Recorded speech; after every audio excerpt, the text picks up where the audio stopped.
2024 കാലവർഷം ശക്തിപ്പെട്ടതോടുകൂടി കേരളത്തിൽ ശക്തമായ വെള്ളപ്പൊക്കം. ഈ പോയ വഴികളൊക്കെ എല്ലാ വീടുകളും അവിടെ വെള്ളപ്പൊക്കത്തിലാണ്. ഏകദേശം ഈ വഴിയും വെള്ളത്തിലാണ്. ആ വഴി മൊത്തം വെള്ളപ്പൊക്കത്തിലാണ്. കുറച്ച് ആളുകൾ അപ്പുറത്ത് നിന്ന് ഈ വർഷം അങ്ങനെ ആദ്യമായിട്ടാണ് ഇങ്ങനെ ഇത്ര വലിയ ശക്തമായ വെള്ളപ്പൊക്കം. ആദ്യമായിട്ടാണല്ലേ? സാധനങ്ങളൊക്കെ അങ്ങോട്ട് കൊണ്ടുപോയോ? കൊണ്ടുപോയിട്ടില്ല. സാധനങ്ങളൊക്കെ ഇതിൻ്റെ ഉള്ളിൽ തന്നെയാണ്. കറണ്ട് കട്ടായത് ഭാഗ്യമാണ്. രക്ഷാപ്രവർത്തനത്തിന് ഇറങ്ങിയിരിക്കുകയാണ്. അക്കരയ്ക്ക് പണിക്ക് പോയിരുന്നോ? എന്നിട്ട് അപ്പൊ അവര് രാവിലെ അങ്ങോട്ട് പണിക്ക് പോയിരുന്നു. പിന്നെ തിരിച്ചിട്ട് വരാൻ പറ്റണ്ടേ? 4 വീട്ടിൽ നിന്ന് ആളുകൾ രക്ഷപ്പെട്ടു പോണ കാഴ്ചയാണ് നമ്മൾ കാണുന്നത്. അവർ ആ വെള്ളം കയറിയതിന്റെ ഭാഗമായിട്ട് കുട്ടികളും കുടുംബമായിട്ട് കയറി പോവാണ് ഇവിടുന്ന്. കട്ട് റോഡ് പോകാൻ ശ്രമിച്ചോ? ബ്ലോക്ക്. അപ്പൊ ഞാൻ വീട്ടിലെത്തുക. Welcome back to my YouTube channel രസം വിനീത് കുമാർ.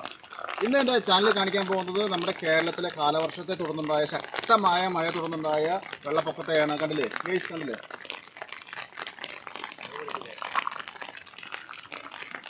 തോടും പാടവും ഒന്നായിരിക്കുകയാണ്. ഇത് തന്നെയാണ് ഏകദേശം എല്ലാ സ്ഥലങ്ങളും കാണാൻ പറ്റുന്നത്. ഇത് മുള്ളൂർക്കര പഞ്ചായത്താണ് ഈ സ്ഥലം. ഈ സ്ഥലത്ത് ഏകദേശം എല്ലാ വഴികളും ബ്ലോക്ക് ആയിരിക്കുകയാണ്. ഇന്ന് ഗതാഗതം പൂർണ്ണമായി തടസ്സപ്പെട്ടിരിക്കുകയാണ്. ഇവിടുത്തെ പ്രദേശവാസികൾ മൊത്തം സങ്കടത്തിലാണ്. യാത്ര ചെയ്യാൻ പറ്റാത്ത അസൗകര്യത്തിലാണ്. അപ്പോൾ നമുക്ക് ഈ കാണുന്ന കാഴ്ച കണ്ടില്ലേ? വളരെ അക്കരെ നിൽക്കുന്ന ആളുകൾക്ക് ഇവിടെ വരാൻ പറ്റുന്നില്ല. സാഹചര്യം വളരെ മോശമാണ്. 2024 ജൂലൈ 29 തിങ്കളാഴ്ച. അന്ന് രാത്രിയോടുകൂടി വളരെ ശക്തമായ മഴ ഉണ്ടായിരുന്നു. തുടർച്ചയായ മഴ.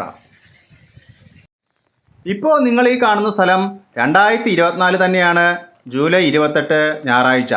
ഇപ്പോൾ ഈ പ്രദേശം മഴയുണ്ടെങ്കിലും അത്ര ശക്തിപ്പെട്ടിട്ടില്ല. അപ്പോൾ കാണുന്ന ഈ പ്രദേശമാണ് ഇനി നമ്മൾ കാണാൻ പോകുന്നത്. 2024 ജൂലൈ 30 ചൊവ്വാഴ്ച കാലത്തോടു കൂടി കാര്യങ്ങൾ അങ്ങോട്ട് മാറി മറയുകയാണ്. കാരണം നമ്മൾ പിന്നെ കാണുന്ന വെള്ളപ്പൊക്കമാണ്. അപ്പോൾ ആ കാഴ്ചയാണ് നമ്മൾ ഇനി കാണാൻ പോകുന്നത്.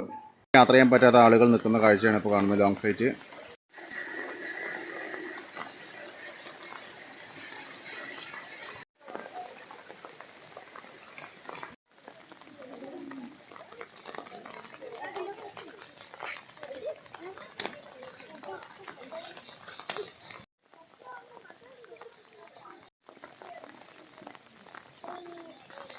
ആളുകൾ ഈ കരയിൽ നിന്നും ആ കരയിലേക്ക് പോകാൻ പറ്റാതെ നിൽക്കുകയാണ് ഗൈസ്. അങ്ങോട്ട് പോകണ്ട. ആ വഴി പോകാൻ പറ്റില്ലടാ. അങ്ങോട്ട് ആരും പോരടാ. കുറച്ചും കൂടി വെള്ളം അങ്ങനെ കയറി പോവുകയാണെങ്കിൽ ഏകദേശം ആ മുകളിലേക്ക് എത്താനുള്ള സാധ്യത കാണുന്നത്.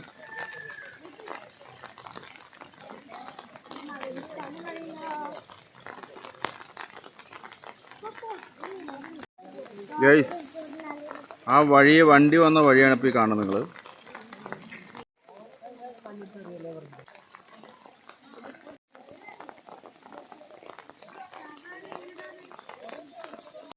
തലേ ദിവസം രാത്രി ശക്തമായ പെയ്ത മഴയെ തുടർന്ന് അക്കരയിലുള്ള വീടുകളുള്ള ആളുകൾ ഇക്കരയ്ക്ക് വരാൻ പറ്റാതെ കഷ്ടപ്പെടുന്നൊരു സാഹചര്യമാണ് നമ്മൾ കണ്ടുകൊണ്ടിരിക്കുന്നത്.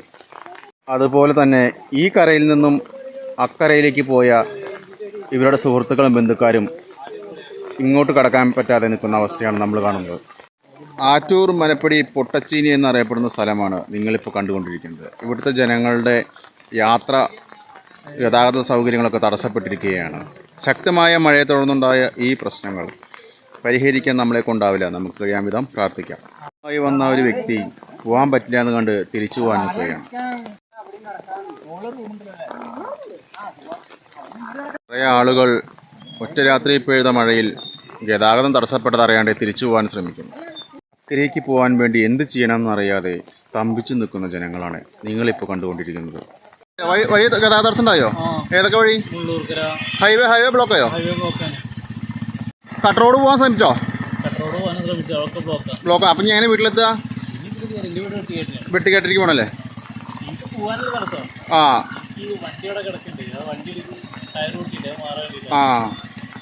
അതായത് ഏത് വാഹന? ലോറി യാദൃശ്ചികമായിട്ട് ടയർ പഞ്ചറായപ്പോൾ അത് മാറാൻ വേണ്ടിയിട്ട് അദ്ദേഹത്തിന് പോണ വഴിക്ക് തടസ്സം ഉണ്ടായിരുന്നില്ല. പെട്ടെന്ന് വെള്ളം കയറിയില്ലേ? രക്ഷാപ്രവർത്തനത്തിനായി നാട്ടുകാർ സജ്ജമായി നിൽക്കുകയാണ്.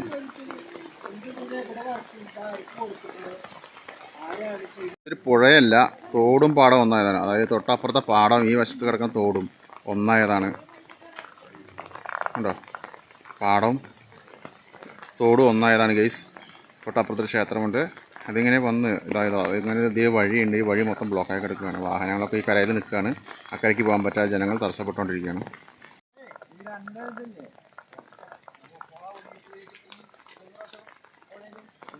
ഒരിക്കലുള്ള ആളുകൾ അവിടെ കണ്ടേ ഇങ്ങോട്ട് കിടക്കാൻ പറ്റാതെ അവിടെ നിൽക്കുന്നു. കണ്ടില്ലേ, ഈ വഴി ഇങ്ങനെ ബ്ലോക്കായി. ഇതൊരു വഴിയാണ് കണ്ടോ. ഈ വഴി ഇങ്ങനെ വന്നിട്ടാണ് സാധാരണ ഈ വഴിക്ക് ഇങ്ങനെ കയറി വരാൻ.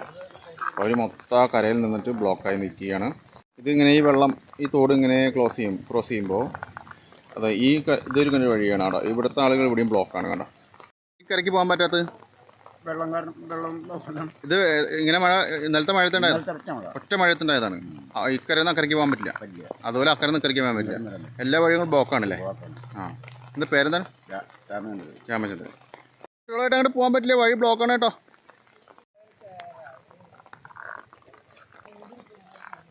പെട്ടെന്നുള്ള വെള്ളപ്പൊക്കത്തിൽ ഇക്കരയിൽ നിന്ന് അക്കരെ പോകണം എന്നുള്ള ആളുകൾ യാത്ര സൗകര്യമില്ലാതെ അവിടെ തന്നെ നിൽക്കുകയാണ്. അതുപോലെ തന്നെ ഒഴുകി വരുന്ന നാളികേരവും മരക്കഷ്ണങ്ങൾ അതുപോലെ വാഴക്കന്നുകൾ ഒക്കെ ഓരോ ആളുകളും ചേർന്ന് അത് പിടിക്കുന്നുണ്ട് ഒരു സൈഡിൽ.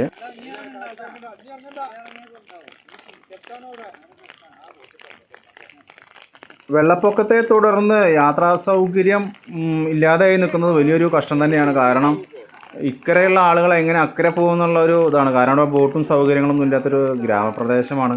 അതുമാത്രമല്ല ഇവിടുന്ന് പണിക്ക് പോയിട്ടുണ്ട് അക്കരയ്ക്ക്. ആ ആളുകൾ എങ്ങനെ തിരിച്ചു വരും? അവർക്ക് യാത്ര ചെയ്യാൻ പറ്റുന്നൊരു വഴിയാണത്. അവിടെ തൊട്ടടുത്ത അയൽവാസിയോട് നമുക്ക് ചോദിച്ച് മനസ്സിലാക്കാം. അക്കരയ്ക്ക് പണിക്ക് പോയിരുന്നോ? എന്നിട്ട് ആ അപ്പൊ അവര് രാവിലെ അങ്ങോട്ട് പണിക്ക് പോയിരുന്നു, പിന്നെ തിരിച്ചിട്ട് വരാൻ പറ്റണ്ടേ? അതെ അതെ. ഒരു ചേച്ചി പറയണുണ്ടല്ലേ, രാവിലെ അവരുടെ അവിടുത്തെ ആളുകൾ അങ്ങോട്ട് അപ്പുറത്തെ കരയ്ക്ക് പണിക്ക് പോയിരുന്നു.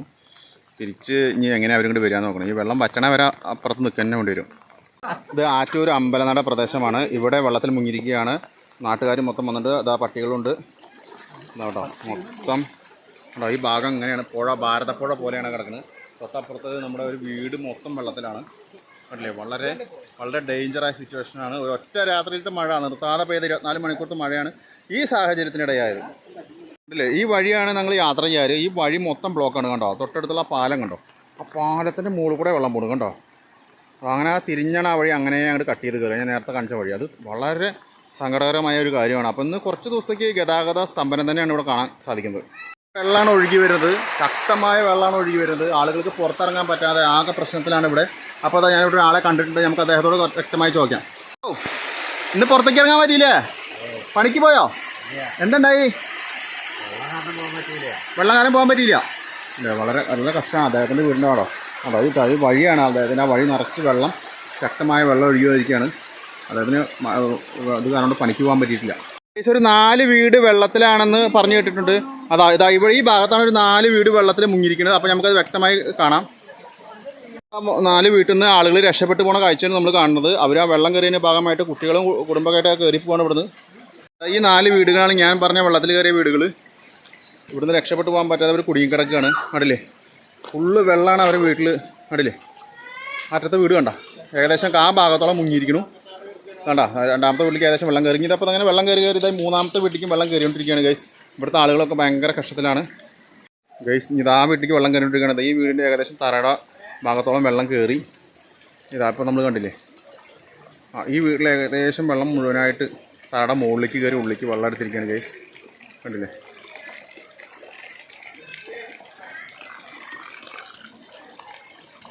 വളരെ റിസ്ക് എടുത്തിട്ടാണ് ഞാൻ ഈ ഭാഗങ്ങളൊക്കെ ഷൂട്ട് ചെയ്യണത്. ശക്തമായ വെള്ളപ്പൊക്കം തന്നെയാണ്. നമുക്കൊരിക്കലും അങ്ങോട്ട് അപ്പുറത്തെ വീടുകളൊന്നും കവർ ചെയ്യാൻ പറ്റുമെന്ന് തോന്നുന്നില്ല. കാരണം ഇത് പോകാൻ പാടാണ് കണ്ടോ. ഇത്രയും പ്രശ്നത്തിലാണ് ഈ വീട് നിന്നുകൊണ്ടിരിക്കുന്നത് കണ്ടോ. തൊട്ടപ്പുറത്തെ വീടുകളൊക്കെ ഇതിനേക്കാൾ പ്രശ്നത്തിലാണ്. അവിടെ ഇവിടുത്തെ ഒരു നാട്ടുകാരൻ സഹോദരൻ ഉദാർക്ക അവിടെ കുടുങ്ങിക്കിടക്കുകയാണ്. അദ്ദേഹത്തിന് എങ്ങനെ ഇങ്ങോട്ട് വരുന്നുണ്ടെന്ന് അറിയില്ല. സാധനങ്ങളൊക്കെ ഇങ്ങോട്ട് കൊണ്ടുവന്നിരിക്കുകയാണ്. വളരെ റിസ്ക്കാണ്. അപ്പോൾ ഏകദേശം വെള്ളം കണ്ടില്ലേ, ഒരാൾ നിൽക്കുകയാണെങ്കിൽ ആളിൽ ഏകദേശം കാലിൻ്റെ മുകളിലേക്കുള്ള വെള്ളമുണ്ട്. അപ്പോൾ റിസ്ക് എടുത്തിട്ടാണ് അദ്ദേഹം, ആ സങ്കടത്തിലാണ് അദ്ദേഹം. അതിപ്പോൾ എങ്ങനെയാണ് ഇപ്പോൾ സാധനങ്ങൾ കൊണ്ടുപോകാം. അപ്പം നനഞ്ഞു, വീണ്ടും ഉള്ളിലേക്ക് വെള്ളം കയറി. ഹലോ ദർഗ, ഇതിപ്പോൾ നിങ്ങൾ ഈ വർഷം അങ്ങനെ ആദ്യമായിട്ടാണ് ഇങ്ങനെ ഇത്ര വലിയ ശക്തമായ വെള്ളപ്പൊക്കം? ആദ്യമായിട്ടാണല്ലേ? സാധനങ്ങളൊക്കെ അങ്ങോട്ട് കൊണ്ടുപോയോ? കൊണ്ടുപോയിട്ടില്ല. സാധനങ്ങളൊക്കെ അതിൻ്റെ ഉള്ളിൽ തന്നെയാണ്. കറണ്ട് കട്ടായത് ഭാഗ്യമാണ്. അദ്ദേഹം കണ്ടോ, വീടിൻ്റെ ഉള്ളിൽ കണ്ടോ വെള്ളം കയറിയിട്ട് അത് അതിൻ്റെ ഉള്ളിൽ പോവാണ്. കേസ് കണ്ടോ, ഈ വീട് ഈ പോയ വഴികളൊക്കെ എല്ലാ വീടുകളും കണ്ടോ അവിടെ വെള്ളപ്പൊക്കത്തിലാണ്. ഏകദേശം ഈ വഴിയും വെള്ളത്തിലാണ് കണ്ടോ. ആ വഴി മൊത്തം വെള്ളപ്പൊക്കത്തിലാണ്. കുറച്ച് ആളുകൾ അപ്പുറത്തുനിന്ന് ഇങ്ങോട്ട് വരുന്നുണ്ട്. അവർക്ക് എങ്ങനെ വരുന്നുണ്ടെന്ന് അറിയില്ല. കാരണം സൂം ചെയ്ത് കാണിച്ചു തരാം ഗൈസ്. അത് ഹലോ, ഈ പോസ്റ്റിൻ്റെ സൈഡിൽ കൂടെ മതിൻ്റെ സൈഡിൽ കൂടെ വായോ. അവരവിടെ നിന്ന് വന്നുകൊണ്ടിരിക്കുകയാണ്. കുടുങ്ങിക്കിടക്കുന്ന ആളുകൾ അവിടെ നിന്ന് വന്നുകൊണ്ടിരിക്കുകയാണ്. പെട്ടെന്ന് ഒരു ഒറ്റ രാത്രിയിലെ മഴ. എനിക്ക് തോന്നുന്നു ഈ ഷട്ടറുകളൊക്കെ തുറന്നതിൻ്റെ ഭാഗമാവാം, അല്ലെങ്കിൽ ഇത്ര പെട്ടെന്ന് ഇങ്ങനെ വെള്ളം വരാൻ വഴിയില്ല. ഷട്ടറുകൾ തുറക്കാതെ നിവൃത്തിയില്ല. കാരണം ഒരു നിശ്ചിത ഇത് കണക്കുണ്ടല്ലോ ഷട്ടറുകൾക്കും. അപ്പോൾ ശക്തമായ മഴയെ തുടർന്ന് തന്നെയാണ് ഇത് സംഭവിച്ചിരിക്കുന്നത്. അല്ലാണ്ട് ഇതിലിപ്പോൾ നമുക്ക് വ്യക്തിപരമായിട്ട് ആരെയും കുറ്റം പറയാൻ പറ്റില്ല. കാരണം കാലാവസ്ഥ അത്രയും രോക്ഷമാണ്. ഇപ്പോൾ ചൂടുകാലം തന്നെ നിങ്ങൾ ശ്രദ്ധിച്ചാൽ മനസ്സിലാവും ശക്തമായ ചൂടായിരുന്നു. മഴക്കാലം ഇതാ വളരെ ശക്തമായ മഴക്കാലമാണ് സംഭവിച്ചുകൊണ്ടിരിക്കുന്നത്. രക്ഷാപ്രവർത്തനത്തിന് ഇറങ്ങിയിരിക്കുകയാണ് അദ്ദേഹം. അവരെ രക്ഷിക്കാൻ വേണ്ടിയിട്ട്, അപ്പുറത്ത് കുടുങ്ങിക്കിടക്കുന്ന ആളുകളെ രക്ഷിക്കാൻ വേണ്ടിയിട്ട് അദ്ദേഹം അങ്ങോട്ട് പോവുകയാണ് ഗൈസ്. അവർക്ക് വഴി പറഞ്ഞു കൊടുക്കാൻ പോകും. അവിടെ കുണ്ടും കുഴിയൊക്കെ ഉണ്ട്, ഏരിയ വരുന്നുണ്ട് എന്നൊക്കെ പറഞ്ഞു കൊടുക്കാൻ വേണ്ടിയിട്ടാണ് അവർ പോണത്. ഉണ്ടോ,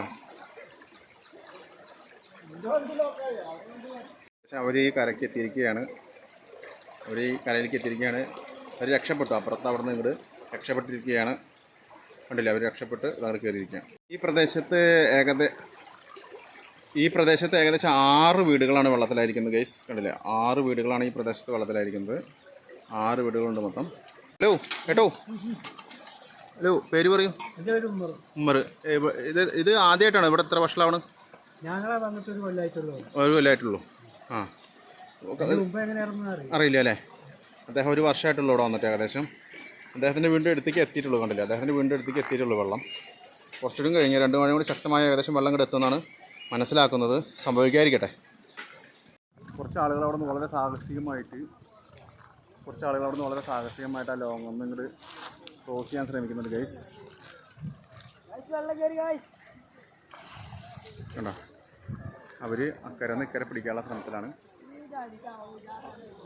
അവർ 3 പേരും വളരെ വളരെ സാഹസികമായിട്ടാണ് അക്കരയിൽ നിന്ന് ഇക്കരെ കടന്നുകൊണ്ടിരിക്കുന്ന 3 പേരുണ്ട്.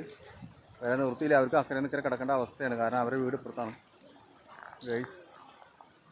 വളരെ റിസ്ക് എടുത്താണ് അവർ വന്നുകൊണ്ടിരിക്കുന്നത്.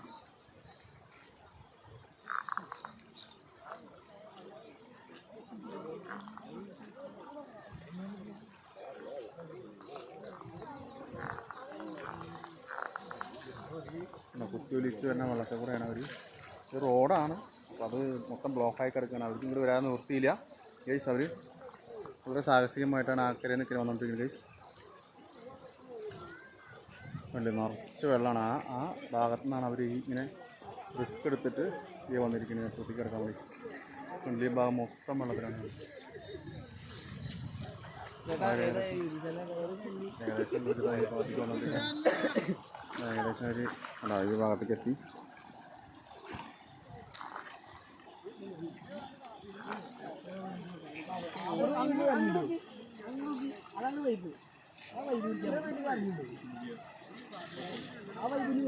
ഏകദേശം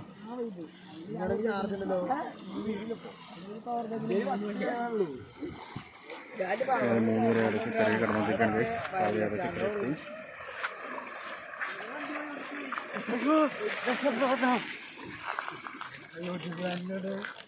എല്ലാവരും കര എത്തിയിരിക്കുകയാണ് ഗൈസ്. അതിന് 3 പേര് കര എത്തിയിട്ടുണ്ട്. ഈ പണിയുടെ ആവശ്യത്തിന് ഇപ്പുറത്തേക്ക് പോകേണ്ട അവസ്ഥ ഒന്നുമില്ല, അതുകൊണ്ട് ഇങ്ങോട്ട് കിടന്നല്ലേ. വേറെ നിവൃത്തിയില്ല. ആ, അതെ. ആ, പേര് പറയൂ. എൻ്റെ പേര് മണിയണ്ണനാണ്. ആ ആ ചേട്ടൻ്റെ പേര് പ്രഭാകരൻ. എന്താണ് സാഹചര്യം അവിടെ നിന്ന് പോകാൻ വർക്കിൻ്റെ ഭാഗമാണോ? ആ വർക്കിന്റെ ഭാഗവും പിന്നെ മഴയും ഇറങ്ങി പുറപ്പെട്ടതാണ്. അക്കരയ്ക്ക് പോയി ഇങ്ങോട്ട് തിരിച്ചു വരാൻ പറ്റണ്ടേ? വർക്കിന് നിങ്ങൾ അങ്ങോട്ട് പോയി, രാവിലെ അങ്ങോട്ട് പോയി, കുറച്ച് കഴിഞ്ഞപ്പോൾ തിരിച്ചു വരുന്ന സാഹചര്യമായി. ഇതിപ്പോൾ ഇങ്ങനെ ഇത് എല്ലാ വർഷവും ഉണ്ടാവാറുണ്ടോ? ആ 2018 പ്രളയം ഉണ്ടായത്. 2024 ആദ്യമായിട്ടാണ് ഇങ്ങനെ ഒരു വെള്ളപ്പൊക്കം. പ്രളയത്തിന് ശേഷമാണ് ഇങ്ങനെ ഒരു സാഹചര്യം ഉണ്ടാവുന്നത്. തോടും പാടും പോയൊക്കെ ആയിട്ട് ഇങ്ങനെ ഒന്നായി ഒരു സാഹചര്യം. വല്ലാത്തൊരു കാലവർഷം തന്നെ അല്ലേ? കാലവർഷം പഠിക്കുമ്പോൾ കാര്യങ്ങൾക്കും പോകാൻ പറ്റാത്തൊരു അവസ്ഥ അല്ലേ? അപ്പോൾ ഇവിടെയുള്ള കണ്ടോ, ഇവിടെയുള്ള ആളുകൾക്ക് സത്യം പറഞ്ഞാൽ ഇവിടുന്ന് ഇപ്പോൾ ഈ ഏത് വഴിയും പോകാൻ പറ്റാത്തൊരു സ്ഥിതിയായി. അതെ അതെ അതെ, ഇവർക്ക് വർക്കിനൊന്നും പോകാൻ പറ്റാത്തൊരു സാഹചര്യമാണെന്നാണ് ഇവർ പറഞ്ഞു വരുന്നത്. സ്ഥിതിയിലാണ് ഇപ്പോൾ നിലവിൽ നിൽക്കുന്നത്. ഈ പ്രകൃതി ദുരന്തങ്ങളും ഭൂകമ്പങ്ങളും വെള്ളപ്പൊക്കവും ശക്തമായ മഴയൊക്കെ എൻ്റെ ഒരു നിഷ്പക്ഷമായ എൻ്റെ ഒരു അഭിപ്രായം ഞാൻ പറയട്ടെ, നമ്മൾ മനുഷ്യരെല്ലാവരും പ്രകൃതിയോട് ഇണങ്ങി ജീവിക്കണം. അല്ലാതെ നമ്മുടെ സൗകര്യത്തിനനുസരിച്ച് പ്രകൃതിയെ ഇണക്കാൻ ശ്രമിക്കരുത്. അങ്ങനെ വരുമ്പോൾ സംഭവിക്കുന്ന ഒരു കാര്യമാണ് ഇവിടെ ഇപ്പോൾ സംഭവിച്ചുകൊണ്ടിരിക്കുന്ന കാര്യങ്ങളൊക്കെ. നമ്മുടെ സൗകര്യത്തിനനുസരിച്ച് പ്രകൃതിയെ വെല്ലുവിളിക്കുകയാണ് ചെയ്യുന്നത്. അത് ശരിയല്ല. നേരെ മറിച്ച് ഇതിൽ വേറെയും കുറേ ആളുകൾ തെറ്റായ സന്ദേശം കൊടുക്കുന്നുണ്ട്. ഭരണത്തെ കളിയാക്കുന്നുണ്ട്. അതിപ്പോൾ കേന്ദ്രത്തെയായാലും കേരളത്തെയായാലും കളിയാക്കുന്നുണ്ട്, പ്രതിപക്ഷത്തെ കളിയാക്കുന്നുണ്ട്. ഇതിൽ രാഷ്ട്രീയ പാർട്ടി ആളുകൾക്ക് ഒന്നും ചെയ്യാൻ റോളില്ല. ഇത് മനുഷ്യർ തന്നെ നിയന്ത്രിക്കേണ്ട കാര്യങ്ങളാണ്. നമ്മൾ പ്രകൃതിയിൽ ഇണങ്ങി ജീവിക്കണം, പ്രകൃതിയെ മനസ്സിലാക്കി ജീവിക്കണം. അപ്പോൾ ഇങ്ങനെയുള്ള പ്രശ്നങ്ങളിൽ നിന്ന് നമുക്ക് ഒതുങ്ങി മുന്നോട്ട് പോകാൻ പറ്റും. അല്ലാതെ എന്ത് ചെയ്യാം? കാലവർഷം രൂക്ഷമാകുമ്പോൾ നമുക്ക് എന്ത് ചെയ്യാൻ പറ്റും? നമുക്ക് പ്രാർത്ഥനയോടെ ഒന്നിച്ച് ഒറ്റക്കെട്ടായി മുന്നോട്ട് പോകാം. നിങ്ങൾ ദയവ് ചെയ്ത് എൻ്റെ ചാനലും സബ്സ്ക്രൈബ് ചെയ്യുക, ഷെയർ ചെയ്യുക. പുതിയൊരു എപ്പിസോഡുമായി കാണുന്നവരെല്ലാവർക്കും ഗുഡ് ബൈ.